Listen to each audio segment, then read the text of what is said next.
Thanks for joining. I've got Jonathan Lawrence on with me, and we're here to do the first episode of the Astra CPG show.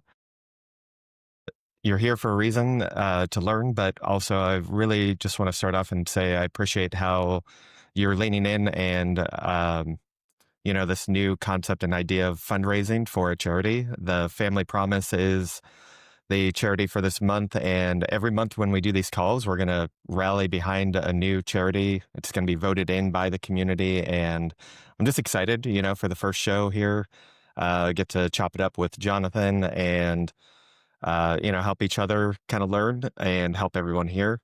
But we're going to get started here in a second. I'm going to just throw up a couple of things as we go. And you can click on the screen. You should be able to see this, click on it. But if you haven't been able to, if you're here and you haven't been able to go check out Family Promise, go check it out. You can click on the link and make a donation later if you haven't already. But we'll just start it off, do a couple of intros. And before I kick it over to Jonathan, I just want to say thank you again for everybody coming here and being part of episode 1. Yeah. So Jonathan, I'll let you do your full intro, but really excited to have you on here from both a retailer and now a broker standpoint. So I'll hand it off to you, man. It's a good thing the video's not on with the intro because I was kind of like jamming out to the music with the intro. So nice job there.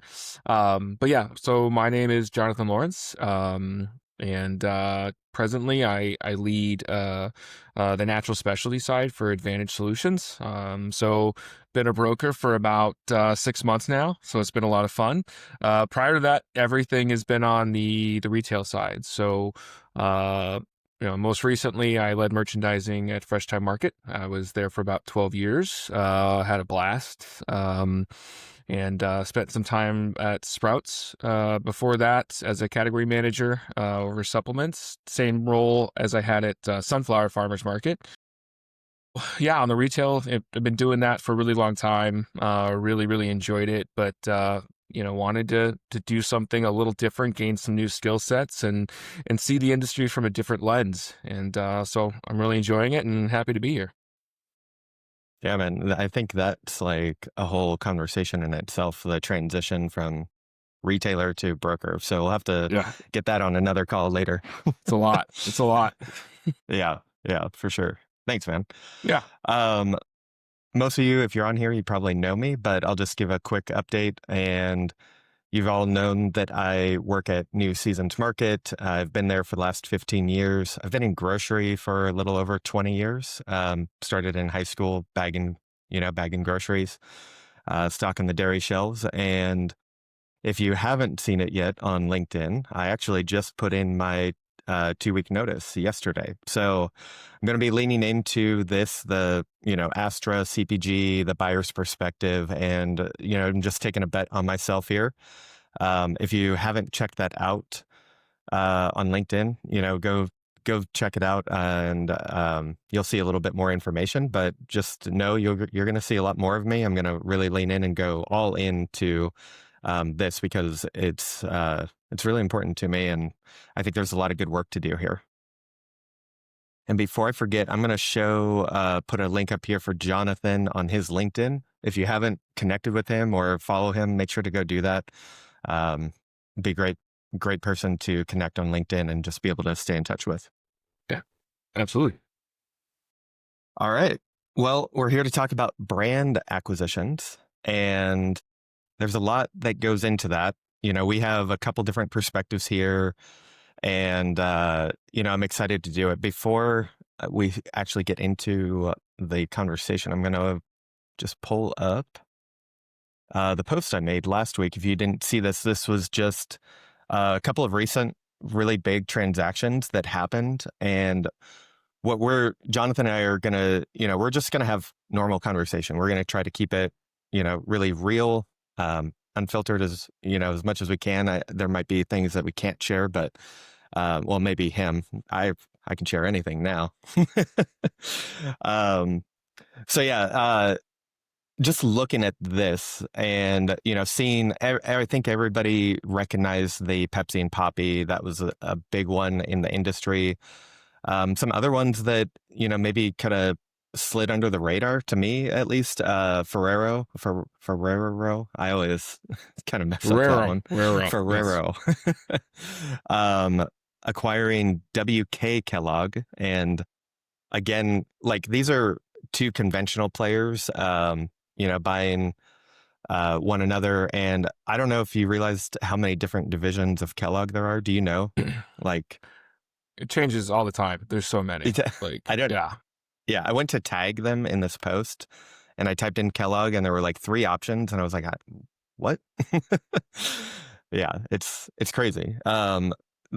The depth that conventional has is wild, and stuff like this that keeps it going. Like that's a pretty big transaction of over $3 billion. So I thought that was pretty interesting. And then, man, I don't know about you, but like there's 4 here, and 2 of them kind of stand out to me as like the conventional buying natural, and that's what kind of hits me closer to home because of natural, and I'm sure you too. Um, like what happens when a big conventional company buys a natural brand, and why do they buy that? What happens during that transition? And so that's kind of what I was hoping we could jump into, and I'll just close this up and then we can just start talking. Yeah. Um, I get to see a lot of it now. Yeah. And I won't go into specifics, but there's a lot of brands on there that we work with. And so I guess from the retail side, it was always tough, especially in natural retail, because you're looking for these emerging brands to launch, and you're doing that because one, your customers are looking for unique and different, because if they're looking for kind of those top players, they can find them almost everywhere, right? As a natural retailer, you're looking to differentiate your assortment and give a reason why the customers should come into your stores. So when we would see a brand sell, it's like you would build up a brand, and then they would kind of get to that peak level, and then once sold, they wouldn't necessarily drop, but they weren't on that rise again. And a lot of that's because now the focus is going to shift. And think, if you're that company that was purchased, or you're the brand that's buying, now you got to incorporate each other, and that takes time, and you got to Yeah. understand, like, It's a long runway. yeah, like what's the team culture like? Like, how do you integrate these two? And early on, I think there was a lot of that were just kind of bad, and you would hear the same Yeah. sentiment, like, nothing's going to change. It's like, no, everything's going to change. How many times have we heard that? Yeah. And that's okay. It's okay. Yeah. I'd rather hear like just be upfront. Like that's a pretty standard response. Like, Yeah. well, what's going to happen here? And a lot of people say that. I think it's pretty typical. But I don't know. But for me, I'd like to hear the real answer, which is I'm sure something will. We're going to have changes. We don't know yet, but it's going to happen. Like, and hopefully, that rep is. I have heard it a few times, but they're just honest. Like, hopefully, I have a job coming out of this. Yeah, or that's the tough thing. or The I person can that's stay. telling you this is like, Yeah. Imagine, some, like, you're in that position and you're in that person's shoes, and you're doing what's right for your company and your customer, but you don't even know if you have a job tomorrow. And that's I think Yeah. where I think everyone just has to kind of like be humans and understand it's a difficult situation. And then it's going to get worse before it gets better. Because there's supply chain, there's where products are being manufactured. There's a lot of things that go into play. And, obviously it was a really good brand. Otherwise it wouldn't be purchased. Yeah. The company that's buying it is doing it for a couple things, right? They're so established usually, and in the big, it's usually the big CPGs. Yeah. The conventional brands. Yeah, like they're still so established. It's and I've seen this. It's very difficult for them to get into natural, even if they've got a great product and it's clean, because of their success and their size. They want to get into natural, but a lot of those doors are shut for them. So by purchasing a Yeah, they're brand buying that access. they're buying access, they're buying Yep. shelf space, they're buying the relationships, and there's so much growth within natural that, like, let's say, when you're a big company, it's hard to grow above maybe single digit. So when you Yeah. purchase a brand like that, now all of a sudden you got some growth going, you got some excitement, and that could be something for their shareholders. It could be something that they're looking for a long-term strategy. Um, I think there's plenty of reasons why they do it. Uh, what I've seen recently though is that you can be successful. Like if you do it right, um, and you don't, try to merge in everything to where, like on the retailer standpoint, you're like, all right, well, are my promotions going to be the same? Or is the investment level going It's to be like the the number same? one question. Yeah. And let's be Yeah. honest. No, no, Yeah. it's not. It's not. Because they're looking to make their ROI. And their growth now with that brand is not necessarily in natural because they typically bought it at the peak of growth. So they're looking to go take that mainstream. And again, there's a lot of different ways to look at it.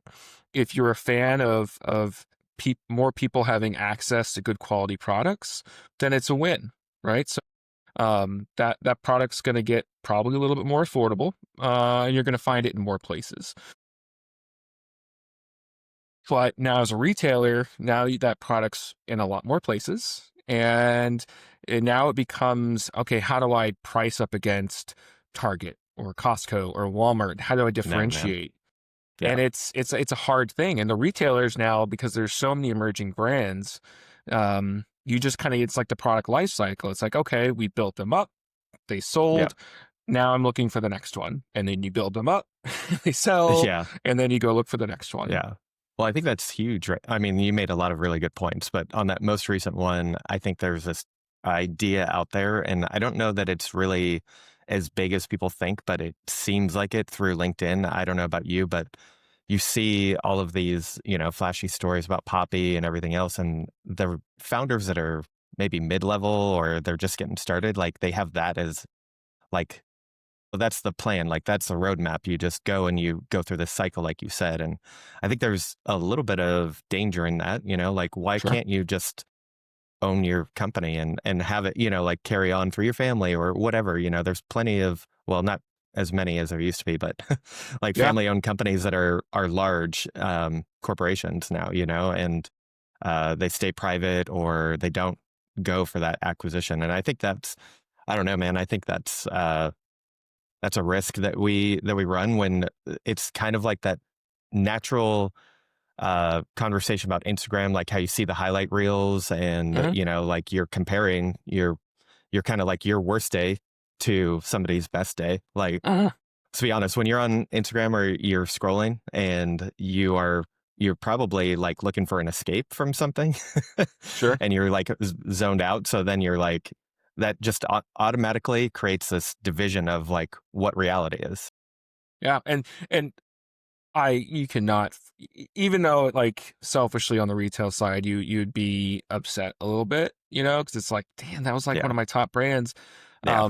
But you can never fault a person for that. Like, let's say you've struggled, you've grinded, you've been demoing your stuff from the beginning, you built this up, and if you sell at your peak, maybe you're getting 5x or Yeah. 10x, what your sales were.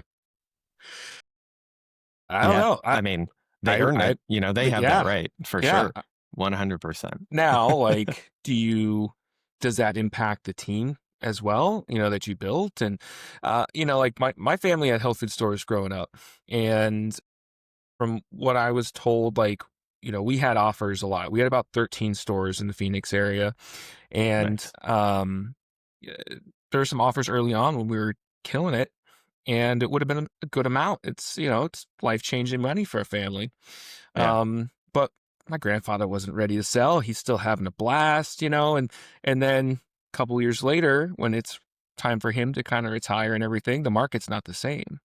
And so we did sell, but we probably left a lot of money on the table. Now everything works out in the end.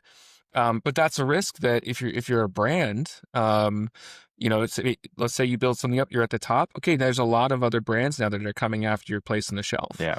or one of those big ones come after it. So can't fault anyone for, I respect what they sell. I respect if they want to hold on to it, they love what they do, and then Yeah. they're not done.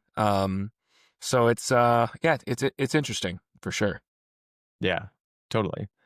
Yeah, so going back to kind of like what happens to the team and everything, you brought up culture, and I think dude, it's wild to think about what the culture would be like from Pepsi, which I've never worked at Pepsi or, distributor or anything like that or a manufacturer, but we have these, kind of baseline assumptions from what we hear and see throughout the industry. And so, like, going from a Pepsi culture, very kind of by the book, and you have all these systems and processes in place. And then you have Poppy, which I imagine had, they probably had some systems in place, but it's not nearly the same. And Mhm. the idea of like those two cultures going in and integrating, like, I'm sure at some point there's a lot of butting heads, or there's just not really meshing at first. And the question, I guess, um, like when you look into it, like what happened really, like,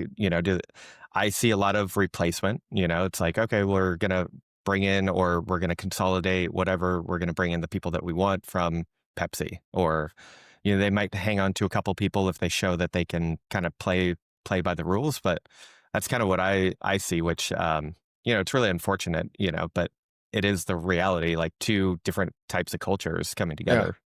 And I think it's somewhere in the middle. I think, the smaller brand that has a lot of innovation, that has a lot of growth, at least for a short time, not they typically all don't stick around that long, but they're going to have a little bit of impact on that bigger company. And usually that's for good.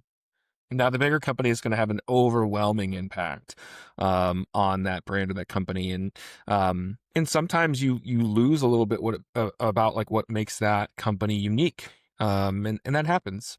Um, and the flip side is, when it's bought by a larger company, they've got better systems, usually better Yeah. supply chain, better resources, better R&D, better development.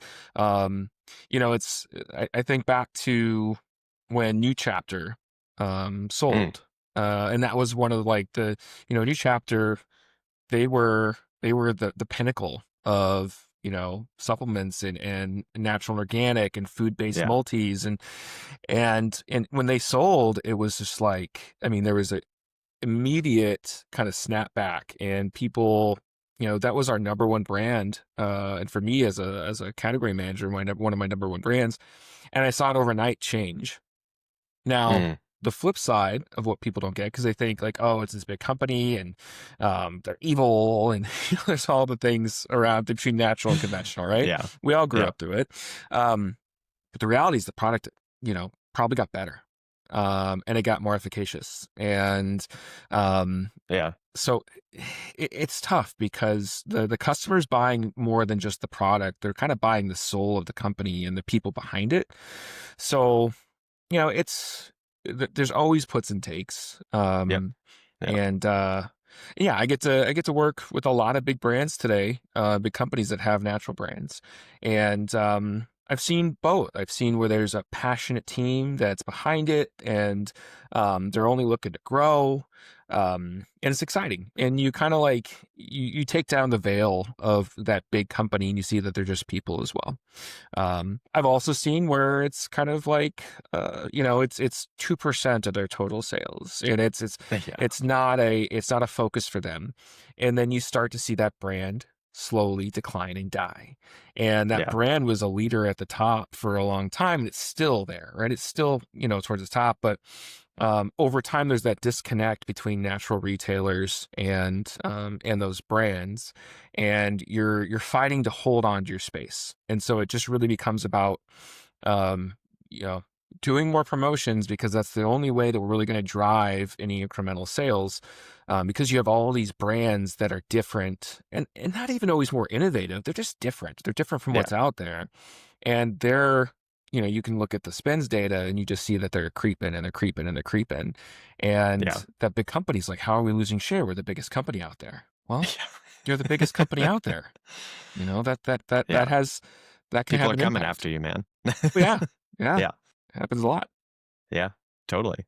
Yeah. And, it's funny from the buyer's perspective of going through that, there's a lot of times where you see one of these big brands going and going, and they get to the top, or they're really like just killing it. And then all of the floodgate of all the new brands coming in, and it starts chipping away, and I see it a lot where they start pulling back, like, oh, we don't need to promote, we don't need to Uh, promote as much or as deep, or and they try to um kind of justify it through the data, saying like, oh, we're inelastic with our pricing, and we don't see a lot of lift when we do this. But ultimately, at the end of the day, like you said, I mean, if you're not promoting and getting that repeat purchase or trial, um, you're at risk of having those other brands chipping away, and eventually it will chip off enough that you're going to feel it. And I think that's always an opportunity for those brands that are growing like that, just to,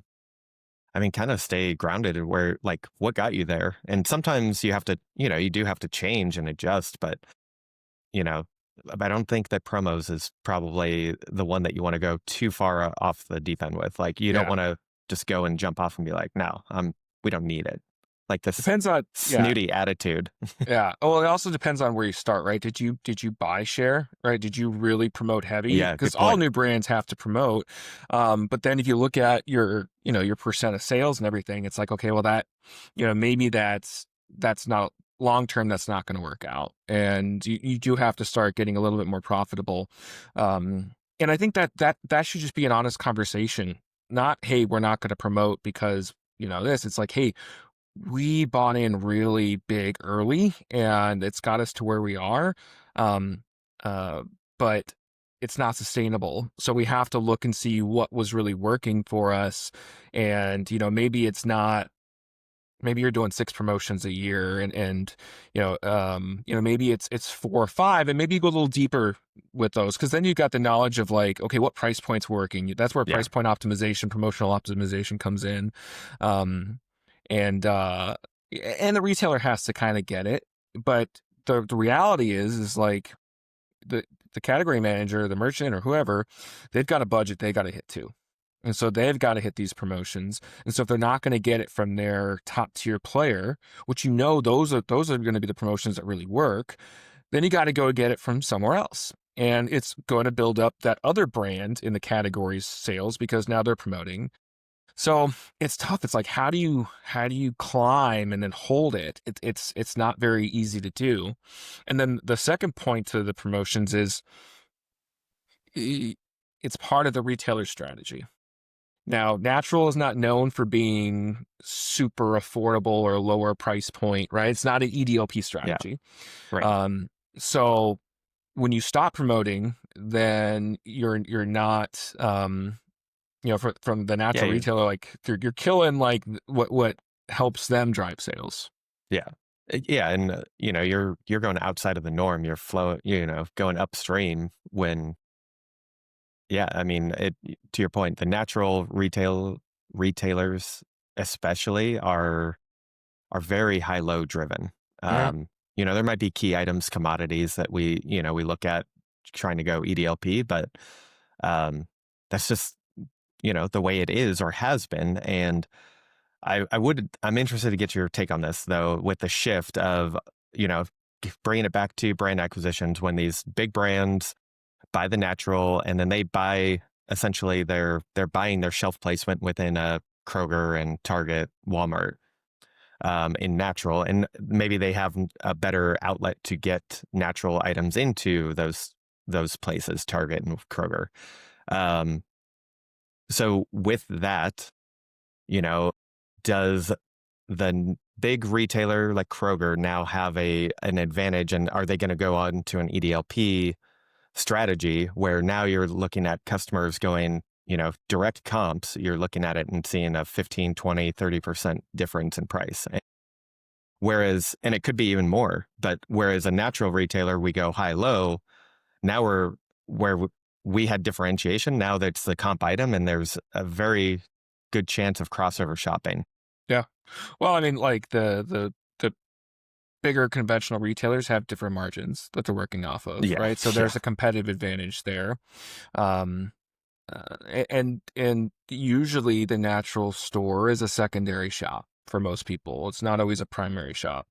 So if you're the big conventional, let's say you're a Kroger, you're getting that customer probably every week, right? And so they're coming in.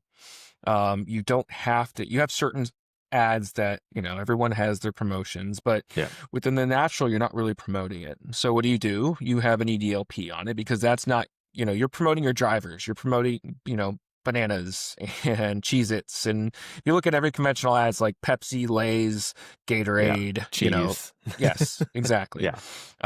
So they have a lower margin to work with, and they're going to go EDLP. And now that natural retailer is exposed in a sense Hmm. because, let's say you got into Kroger. Okay, now that product that you built up in your store is everywhere, and they got a lower price. And it's so Yeah. easy just to go there. Like Yeah. what I think is the sleeping giant, and it's funny to call it sleeping, but is Walmart. Yeah. Yeah.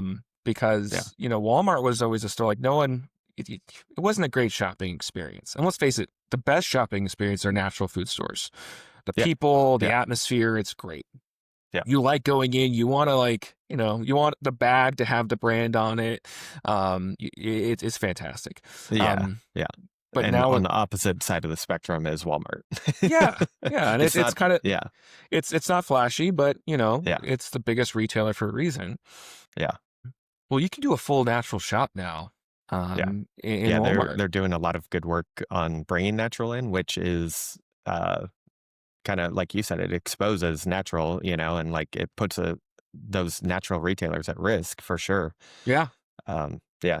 And so that's why you're seeing more and more natural retailers really go after that experience and the customer service and everything, because there's a premium to it now. And when you compare that item to like a conventional or a Walmart, and so you got to think like what's important to Yeah. you and what's value. Do you like investing in local and especially like independent or smaller chains? You like going into that store, you like the people, you like what's the mission behind what they're doing, and you're making a choice, and there's a trade-off. But for a lot of people, if they're still wanting to eat well and clean and natural and great brands, there's more options for them. And with the evolution of delivery and pickup, then for those big stores, they don't have to care about like in-store experience. They got to Right. really focus on what In that stock. pickup in stock and Yeah. that In stock pickup pickup. and Yep. ease and being able to quickly order on your phone and go pick up. So yeah, there's so many changing dynamics in retail, and then all these big brands are going after and being a part of that growth in natural. That I think we're gonna keep seeing this. We're gonna keep seeing natural and conventional retail kind of merge together and become you know uh, not similar, but with natural being mainstream, it's just an Yeah. evolution of what's going to happen. Yeah. Yeah. And, there's a lot to the changes in the food regulations now, too, Hmm. with RFK, the food colors, all the chemicals and things that, like, over time, it will continue to improve. And that's great for the country. I love it. I think that we're on the right track there. However, all of this coming together, it does, make it that much harder for natural to differentiate. And I think you called it out, like the experience is where you can lean in. And, I think we're as an industry, we talk about innovation and differentiation through product a lot, but I think the biggest differentiator is your people. Hmm. 100% with you can rely on that alone to bring that experience and kind of justify that price point. If you have a 20 or 30% higher price point, but you go into a situation where you're having good conversation, like you create community, you're building friendships with your customers, like they're going to want to come back and talk to you. Like we got it all the time at New Seasons. It was very cool to see like the kids growing up, and have the people come in and hang out at the bar area and like be able to chat and just be friends. We just had real good conversations, and friendships, which I thought was awesome. Yeah, you're part of that community, Yeah. and again, it's enjoyable to be in those stores. Like you enjoy shop. Like let's face it, most people hate grocery shopping. Like it's not, it's a Yeah. chore. It's not. But if you can make that experience better, um, then uh, then yeah, like then you have a competitive advantage, for sure. And you're not so reliant on pricing, and Yeah. the other ones 100% are. Um, well, another thing that you talk about people kind of going back to, um, when these brands that came up through natural and grew get purchased, I think one thing we forget is like that team and those relationships that those people had, whether built with the company they're in, or the relationships they had in a prior life with those different Yeah. retailers, were a part of that success. Um, and there's been so many different brands that I got to grow up with and be a small part of their success, right? In bringing Yeah. them in early, but then creating those like genuine friendships and that go on past the brand. Um, and it's kind of sad to see though, like when they sell, because some of them again, maybe they got a nice little check, awesome. It's probably not life Yeah. changing for them. But you see that sadness in like the team that they had and that camaraderie and just that culture they built. It starts to go away, and then there's always a couple people that stay on for a while, Yeah. and Yeah. they put on a brave face, but you just see that they missed that what they had and how special it was. Like again, just because supplements were my big focus early in my career, like a brand I think about was Vega. Like they Oh built yeah. something incredible with an amazing team. Like you could go to a show and you could point out, even if they weren't wearing Vega gear, like you knew they were a part of that team. And they had fun at shows, and they were just like fun, outgoing people, and you just like loved being around and Yeah. hanging out with them. And you know, it's tough because it's not like they all go away, but eventually things change, and then and then that company becomes more about the brand and the product and in sales and in different things versus like this group, this culture that they built where it was like a lifestyle brand and you could feel it, coming from Yeah. them. For sure. Um, so I want to hit a couple points really quick, and then we'll open it up for some questions too. I got some stuff in the chat that we can dig into, but I did want to cover, at least for me, and I'd love to hear if you have any kind of example of this on the broker side since you've Mm. been there, but the early signs of what that looks like when you can kind of tell a brand is ready to sell, but you don't know, like it hasn't been announced, but you can kind of see the writing on the wall. Um, I'm sure There, you and I probably have a lot of the similar answer on the retailer side, and we've covered it a little bit, but like the promos for me is the big thing. They start pulling back, and there's not really a good logical explanation. They just say, "Hey, our budget changed this year. We have to hit 5%, or we have to hit whatever percent." Um, that's probably the biggest one for me, and as a retailer side. And there's obviously sometimes we get like personnel things or distribution challenges too. But yeah, I'd love to hear what you have on this from a broker. so you're talking about like the early signs when a brand's Yeah, like gonna before it's sell. announced, but you can kind of see they're making changes internally with the brand, and you can kind of like it might not even click right away, but like when the announcement comes up, you're like, oh, that's why they did that. Yeah. Um, Yeah, there's the things like maybe they pull out of a show, or Yeah, they're not as involved as they used to be. Can also just kind of read it on the people. You know what they're not like. Maybe sometimes they're having a bad day or something like that. But if that not gloominess, but just kind of like you start to see that they're stressed out, yeah, and even if the sales are going well, they just you can just tell they're thinking about a million different things. They're going to ask a lot of questions, right? Because there's mm, all the things that their due diligence they got to do, so they're going to be inquiring, I think, a lot more. um And even before that too, when they start to get the idea that they want to sell, you start to see a lot of like product extensions, like they're really going after shelf Mm, space yeah. where, maybe before that they were very methodical and put a lot of thought into new item launches that they were doing. Um, and then it's just kind of like, I got 12 new items.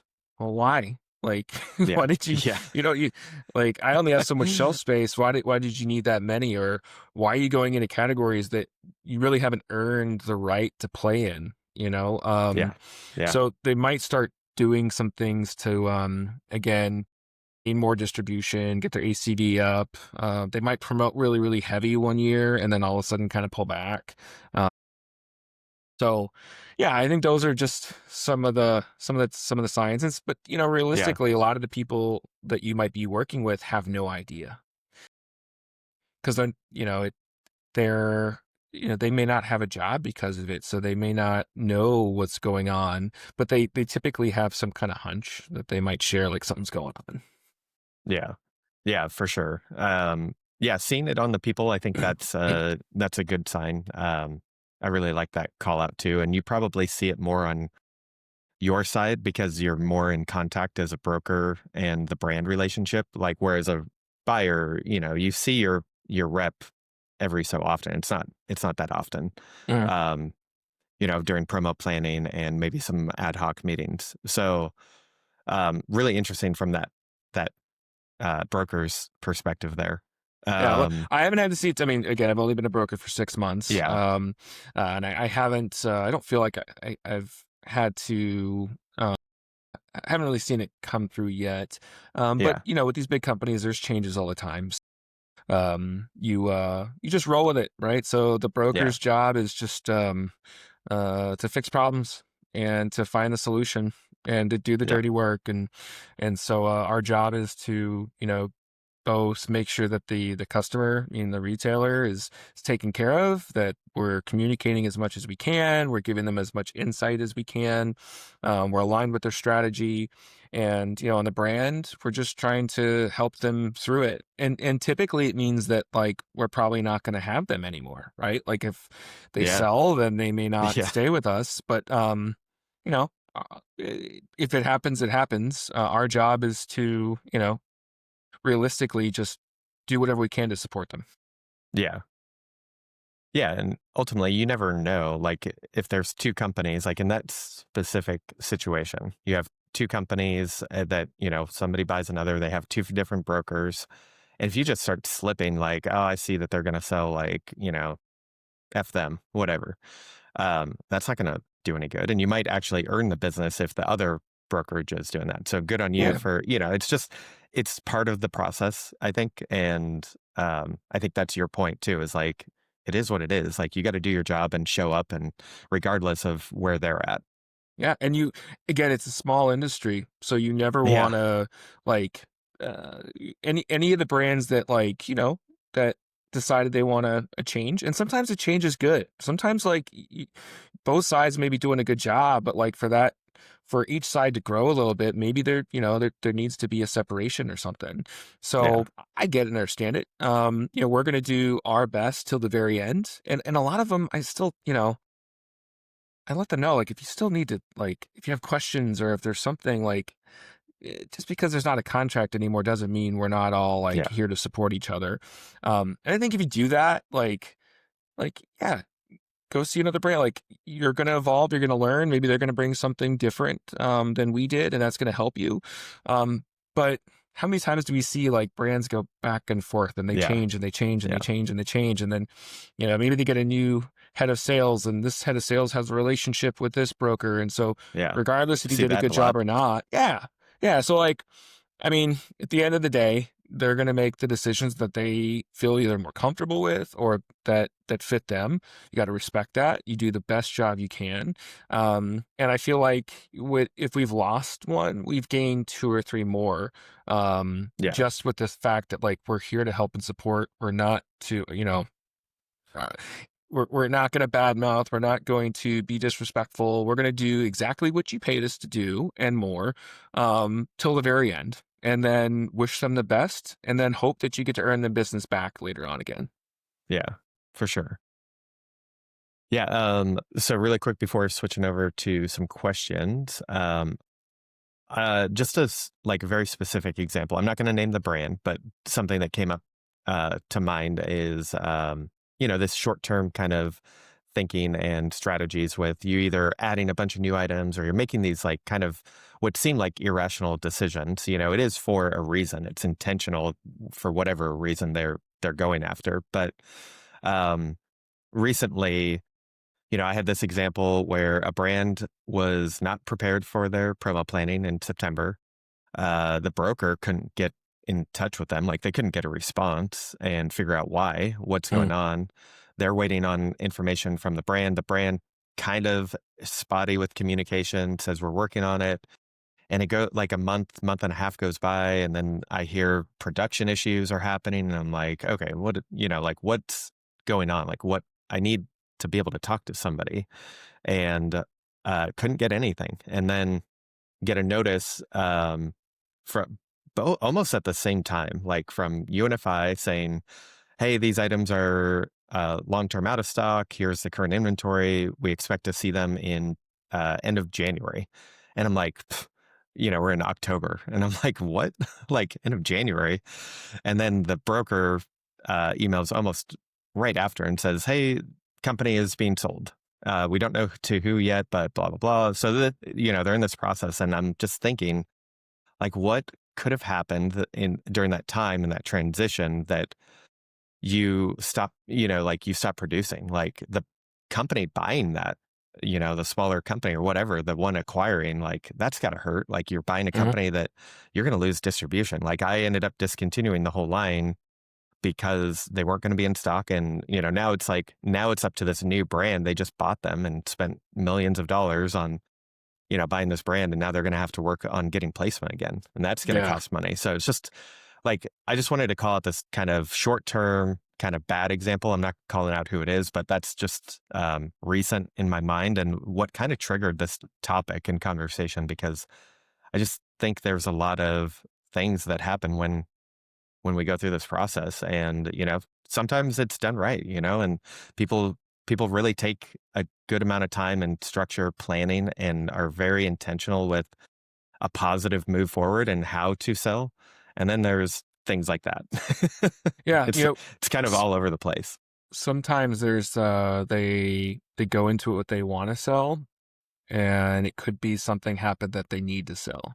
Yeah, Um, I mean, being a brand's tough. Being a retailer is tough. We're all operating on very slim margins, and again, I don't know for sure, but like my hunch would be that they necessarily didn't want to sell, but they had to, yeah, and so they were that's a probably good point. they didn't have a lot of leverage, and they knew that like that they're trying to pay their people. They don't have enough to pay Yeah, the manufacturer to produce product, and they probably got purchased at yeah, a discount. Um, I can and imagine. knowing, yeah, yeah. So that's rough. That's That not a is. best case scenario. And you're right. Like now that new company has to quickly figure things out, um, and rebuild those relationships, and it's hard to get back on the shelf once you weren't, or once you got discontinued like that. But I think again, if there could be more transparency, like if they came to you and said, "Hey, listen, I know we got a great product, a great relationship, we love working with you, um, but we're just in a tough spot. And this is probably what's going to happen. And all we can Yeah, ask is that you support us as much as we can. We'll be straightforward with you. There might be, during this transition, there's probably going to be, some out of stocks. We're going to work with this new whoever's buying us to ensure they've got all the details on manufacturing, and they can hopefully get up back running as quickly as possible. Um, you know, Sometimes there's just not yeah, enough time to get that message out to everyone, and it ends up being the situation it is. yeah. That's it right there. Like that's a good indicator of a good partner is how you approach that part of the conversation. And Yeah. yeah. Cool, man. Well, we got some stuff in the chat. Let me go back up here and we'll read through it and can answer some questions, and then we can kind of wrap it up. All right. So this came from Matt.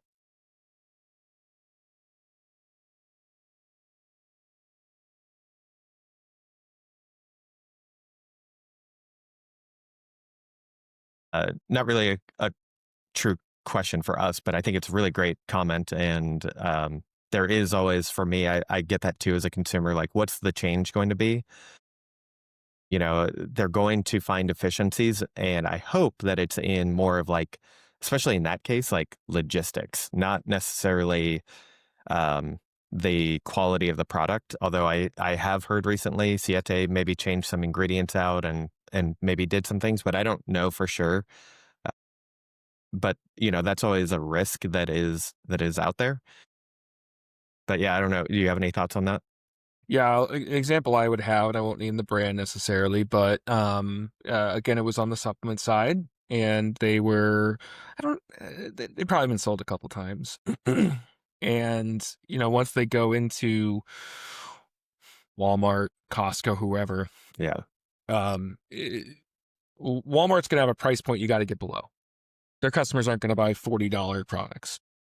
Well, maybe this was a really high quality product, high potency, and you get what you pay for kind of thing, 29.99 on the shelf. And then you'll see that product, identical packaging, same hmm size, on the shelf at a big conventional retailer.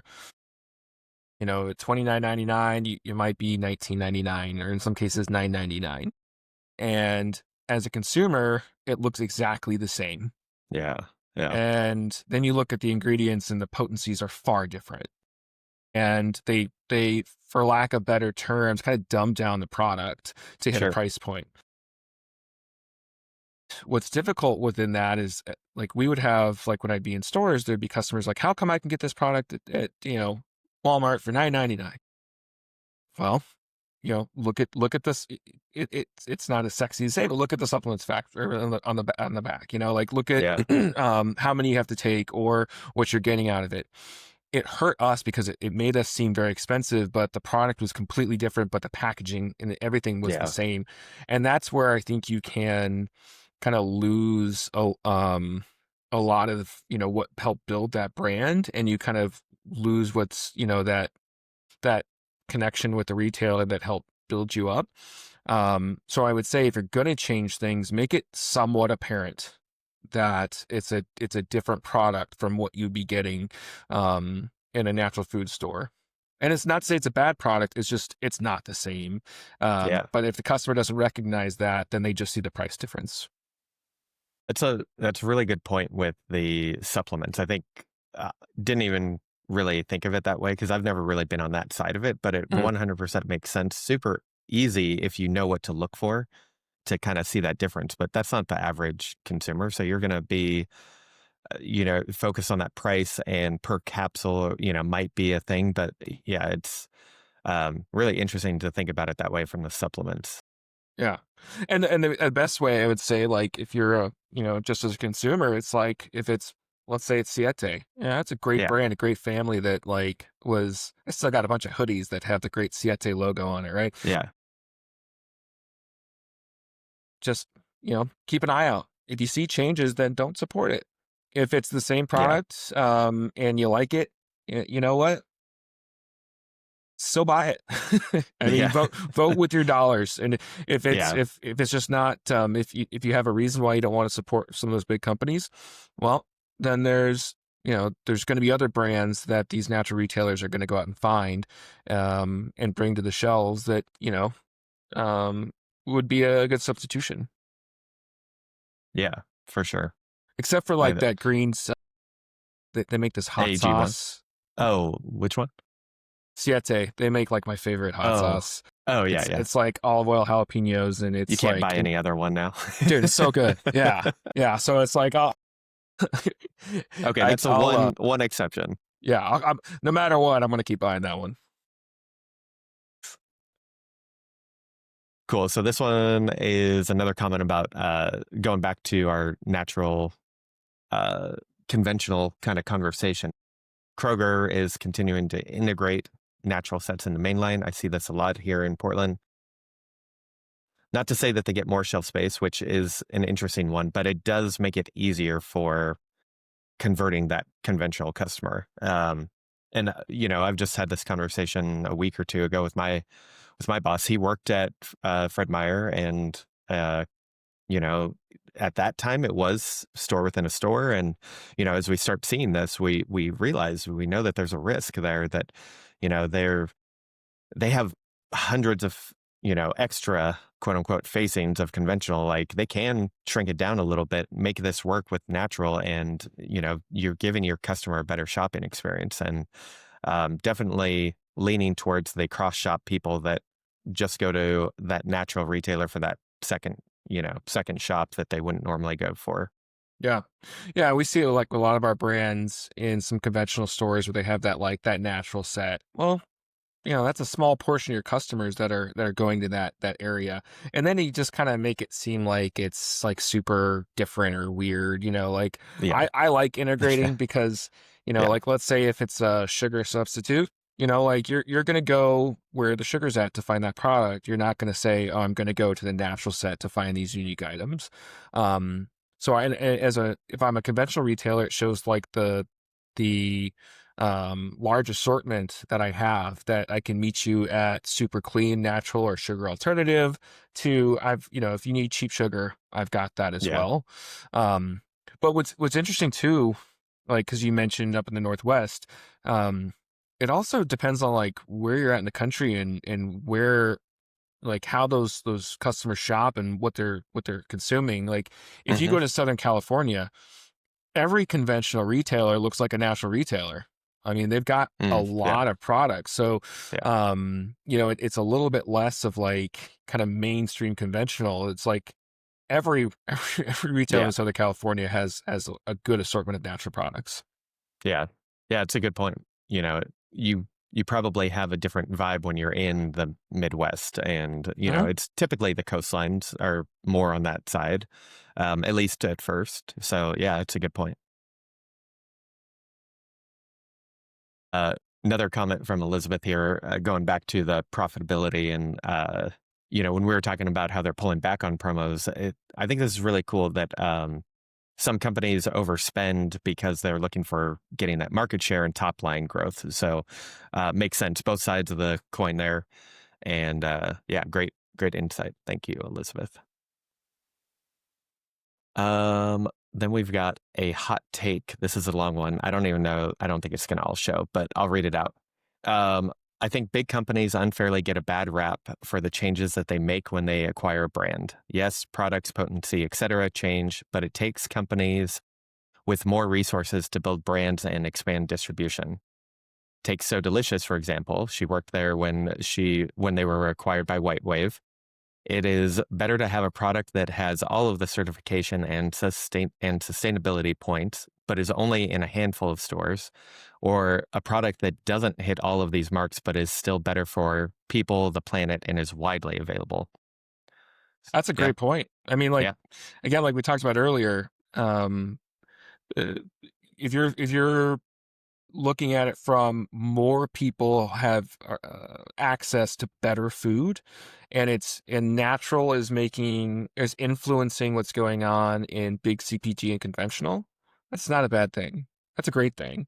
Um, so it's kind of a flip of a coin, and not it doesn't apply everywhere, but I would say, like I gave an example of New Chapter, probably a better product, but it lost a lot of what people thought of the brand. But then it came back. I think with being consistent and still having those relationships with retailers and having a good sales team, it can continue to grow. yeah. No, I love that point. You know, eh, Honestly, going into it, I'm a little pessimistic with the acquisitions from the retailer side about what happens during it, but that's a great valid point as far as how it lands for the consumer and just helping the general populace, which I think is very valid. So, Yeah. uh, What if it yeah, didn't I'm not. happen? Like, what if no Yeah. big Yeah. brands were buying natural brands and they weren't growing any further? I think that's the flip side to say, like, natural. Remember, it used to be like, we got the rap of like, granolas and we just ate Yeah. tofu and we were all hippies or something. Like, dude, I'm the opposite. I don't Yeah. You look like a got your hippie. hemp hearts and Yeah. Yeah. Natural is cool. Natural is emerging. Natural is like is progression of food. And most of that progression is really just going back to what food used to be. But let's continue to like enjoy and capitalize on the fact that it's popular, it's growing, it's exciting. Did I used to go to when I was like 6 years old, I used to go to Expo West with my family. It was a completely different oh show, yeah. and it was Wow. not fun, and nothing tasted good. And to see where it's evolved today, where like everything tastes good, and it's like if you go to other trade shows, like conventional shows, it's not as fun as exciting as the natural food shows. Mm. So, it's kind of like let's just embrace the fact that it's fun, it's exciting, it's growing, and everyone wants in. Yeah. Because who knows, in 10 years it might flip again, and we're trying really hard to get attention for better for you food. I don't think it's going to happen, but it's just kind of like let's just celebrate the fact that we're winning. Yeah. I love it. That's a good spot for us to end. We're about an hour in.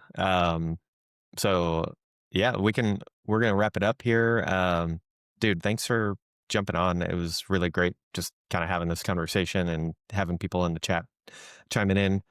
Um, one last thing for you guys, if you're still here, I'm gonna throw up a link for um the website. So if you like this, you want to join again, we're going to do this again in January, different topic, different charity.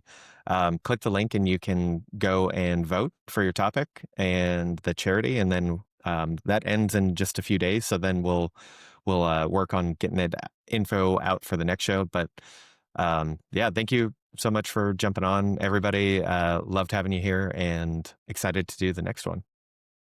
Thanks a Hey, lot, thanks for having Jonathan. me on. You got it. Yeah. All right. Catch you See ya. guys later.